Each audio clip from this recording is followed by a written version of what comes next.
Hi everyone, let's make some henna today. I will show you step by step. I picked up this box of Mountain Light henna, Lawsonia inermis and it's organic, from a health food store nearby. All right.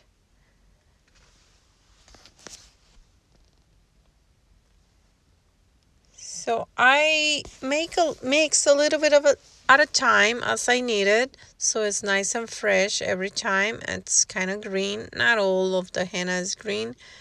This one happens to be green. And I am adding 4 tablespoons of this powder henna into this bowl. And then I am going to add 3 tablespoons of sugar. Now, this sugar situation depends a lot on the area you live in. I live in a desert, it's really dry, so I need from 2.5 to 3 tablespoons of henna, depending on the humidity levels. If you live in a place that's really humid, then you need maybe 1 tablespoon, maybe even less. Who knows? It's just one of those things you gotta play with. The liquid I added is black tea, and I just added a little bit. The consistency I want to obtain here is like a cottage cheese consistency. And I'm gonna let it rest for about 12 hours. So I mix it really well, make sure the sugar is blended in and diluted properly in this blend. The tea is best if you let your black tea steep for about an hour. You can use coffee as well, and you can just use plain water. Clean filter water works best so that it doesn't plug your cone.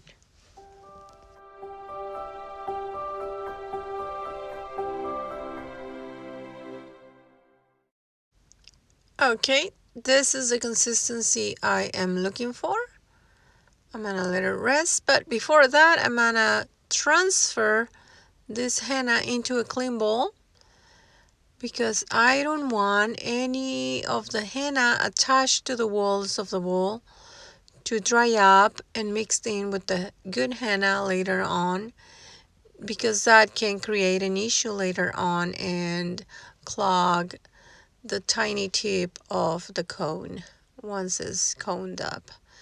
And to further avoid any drying up, I'm going to add additional black tea and make sure it's properly submerged by this tea.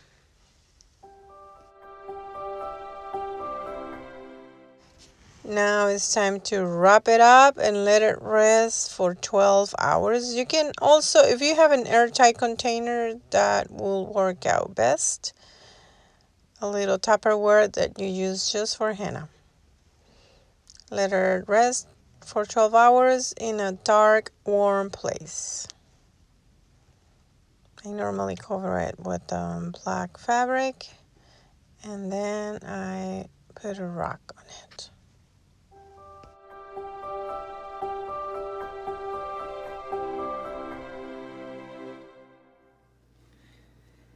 All right, it has been a little over 12 hours, and this is what I will need for this next step.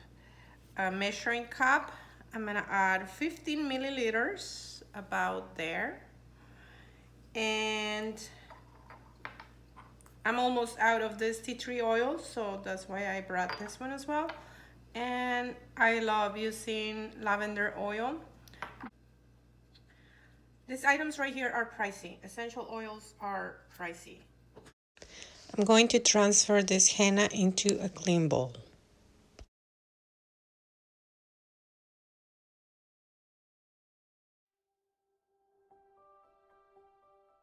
And I always have handy dandy paper rolls because paper towels because this is a messy job.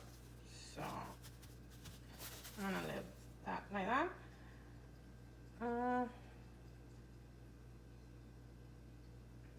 kind of merge, but sometimes more water comes out, well in this case tea. Looks like chorrillo. Okay.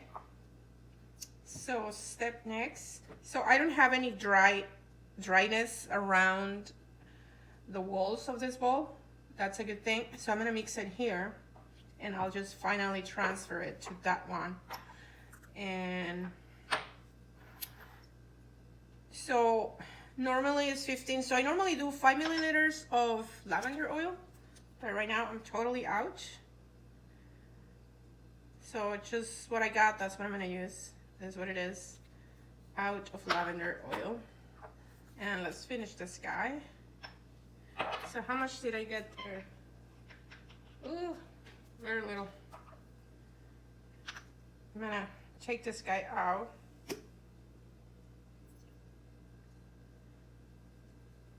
This one has a really strong odor, but it's what pulls out the dye best out of the oils are really, really important. Lavender is more like for just this nice smell. It doesn't really pull much dye out of the henna. The tea tree oil, you can use tea tree oil alone if you can stand the smell. Tea tree oil alone will do the trick. And between tea tree oils, I rather get this one. They didn't have this kind where I got it, so the last time I got this one because they didn't have this kind. Okay, so I might need more water as well. So drop it all in there, and then I'm gonna use the other end. You want to use a wood spoon or plastic, no metal. It reacts to the metal. Doesn't like metal for some reason. So now it's when you want to add water slowly and easily, because if it needs more water, because you don't want to overdo it. If you add way too much water, you're gonna ruin it. It's always to play it on the safe side and add the water slowly. Add a little bit, mix until you get the consistency that you desire, that you like. Now, but I live in the desert and I added 3 tablespoons of sugar. What happens with that much sugar is that henna will really stick to your skin. It's not gonna flake off easily. So it really, really sticks.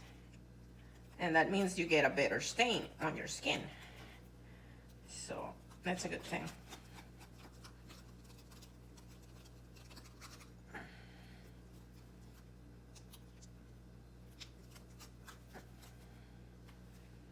Now, if you had like dryness on the walls of this bowl, I will transfer that henna to a fresh one, to a clean one, and mix it there. But since I didn't have any crumbs on this one, that's why I'm mixing it on the same bowl. But that doesn't always happen.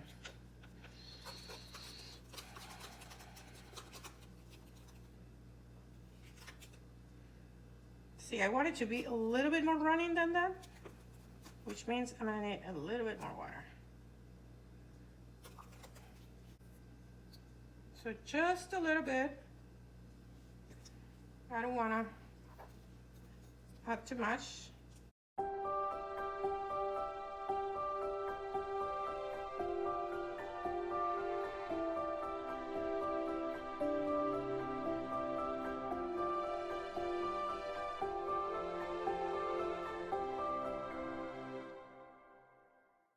Okay, so now I'm gonna press on it.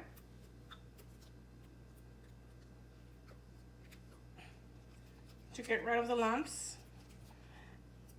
Now this is my emergency henna and practice henna.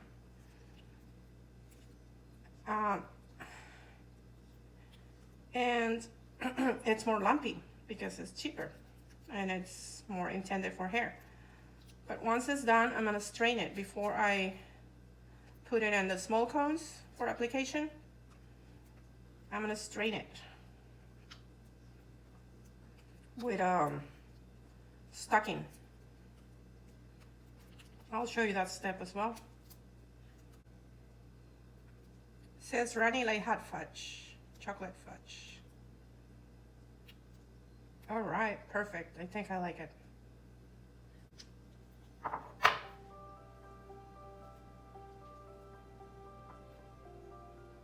Okay, now trying to transfer it to this other one.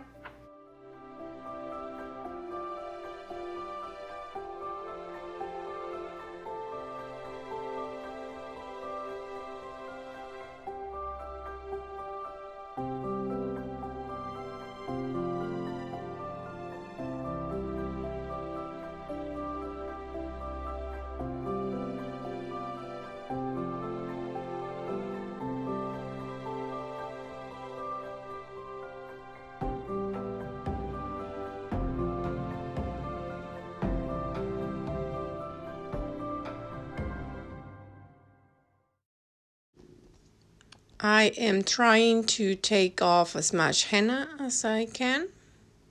I don't want to lose any of this precious henna.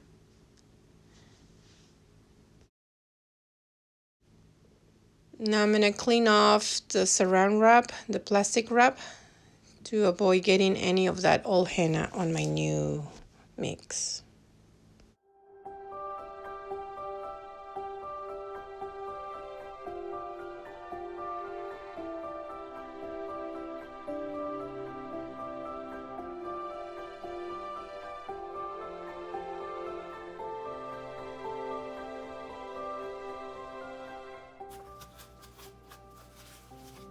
And I'll keep it in a warm place. Henna likes it warm. Anywhere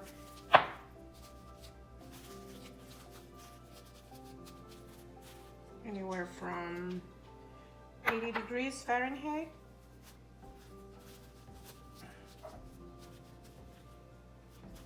And up. So I'm just gonna let it rest, let it soak, clean up, wait an additional 12 hours. So right now it's 8 a.m. At 8 p.m. we'll be ready to be strained and stored in cones. All right, it's been over 12 hours and now I'm gonna check it out. You can test it at 8 hours, test it, put a little bit of it on the palm of your hand, leave it for 5 minutes, and if it leaves a stain, that means it's ready. Just test it like so. While I wait for the 5 minutes to pass, I'm going to prepare the stocking, the carrot bag, which is for cake decoration. I got it at Joann's, I think, in a box. It came a package, several of them. And I'm going to put the stocking inside the carrot bag and then the carrot bag inside the cup. And that's going to be so I can throw the henna in there, just so I can put the henna inside the carrot bag and the stocking at the same time and strain it.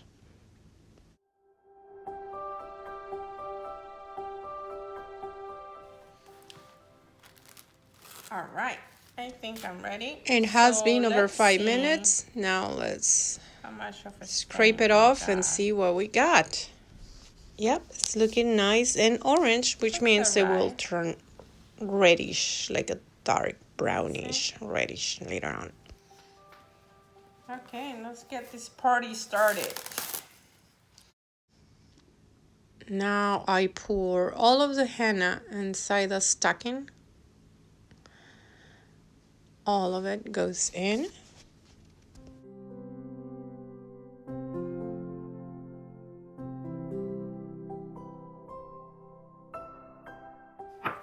And I am wearing an apron because this is gonna get messy. Okay, so I'll just smear the sides. Now the fun begins.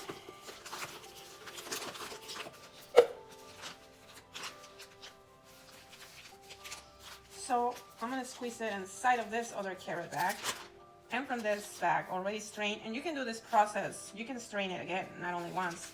You can have another stacking on this one, squeeze it in there, and then you gotta strain it again, and it's just a finer product.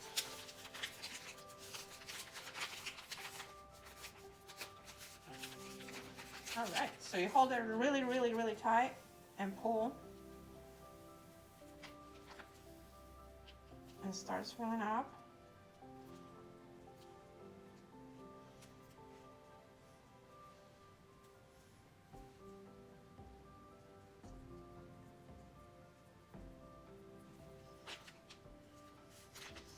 So I'm going to squeeze some of this out. So it's not as full.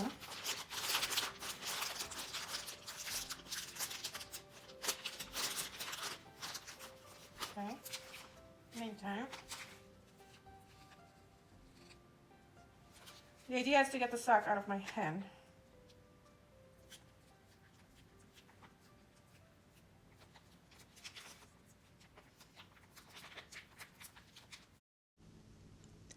The carrot bag I have the henna in with the stocking has a really small hole, a really small tip, and that's why I'm having a hard time pressing the henna out of there into the other carrot bag. Otherwise, if the hole was bigger, I would be having an easier time.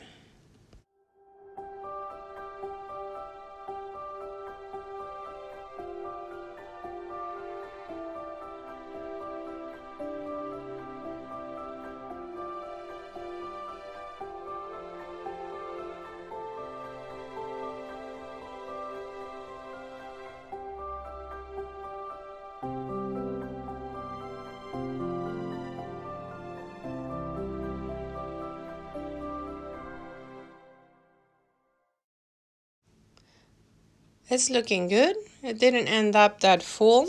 It's good. Quality is good. So the more content is left in the stocking, that means the quality of the henna is not that good. It's not strained enough. Because they sift it while it's dry in the powder form. And then you strain it once you mix it. But this is pretty good. Not much was left in here, so it's good.